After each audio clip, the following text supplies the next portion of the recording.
This is breaking news. I grew up thinking my father didn't like me. It was decades before I learned the truth. If my dad were still alive, it would hurt him to read these words. He never intended for me to feel like a nuisance. So why then did I so often feel that way? In one of my earliest memories of my father, he doesn't appear at all.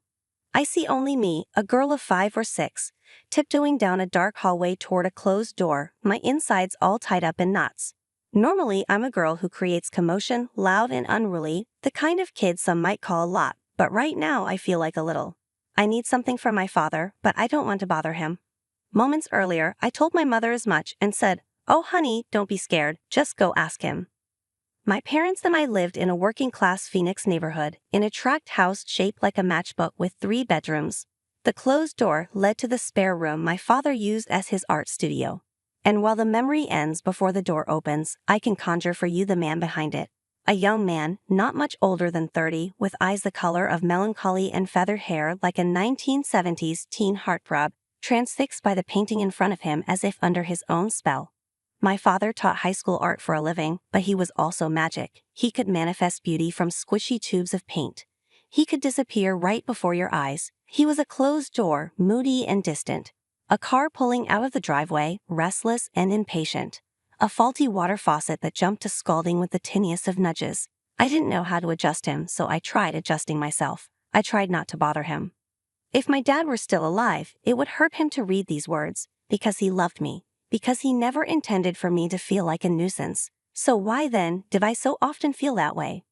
This question has taken me decades to answer. Partly because, until relatively recently, crucial information was missing. You can't put a puzzle together if you don't have all the pieces. But before I share what I've learned about my relationship with my dad, there's something you should know. The kids at school didn't like me much either, and unlike my father, they meant it. This wasn't hard to figure out. Children aren't exactly subtle about such things. But I didn't understand why, so I couldn't manage to fix what was wrong with me. You can't fix a problem if you don't know what it is.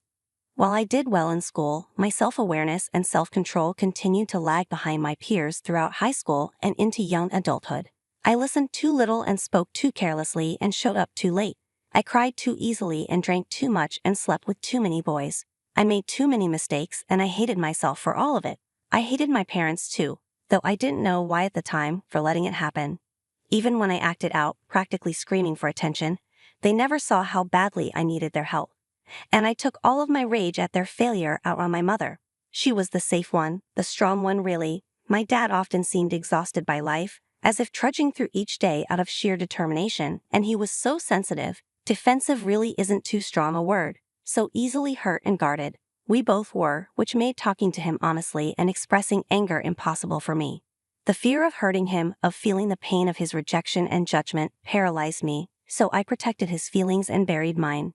Then I left. At 18, I began a life of wandering and longing that would go on for nearly 20 years. From city to city, man to man, one shiny new dream to the next, forever fueled by the fairy tale that this time things would be different. In the early 1990s, while studying journalism at the University of South Florida, I tried therapy for the first time. Though I approached even this sensible endeavor with a magical thinker's desperate optimism, certain I would be miraculously transformed into a brand new person. The confident, reliable, talented, charming, and all-round fantastic woman I've always longed to be, I told my journal at the time. Pretty mind-blowing, though not as mind-blowing as what's missing from the journals of my 20s, my father.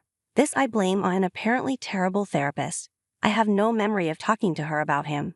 Not that I went begging to excavate the long-buried pain of a 6-year-old who believed her dad didn't like her, but the therapist should have known better. Several years and a few states later, I did start digging into my relationship with my father when I returned to therapy in the late 90s after moving to New York City. Now in my early 30s, I understood more about my dad's relationship with his father and the effect of generational trauma, though this information hadn't come from him. My mother was one I talked to, the one who first revealed how cold and cruel my grandfather had been when my dad was a boy.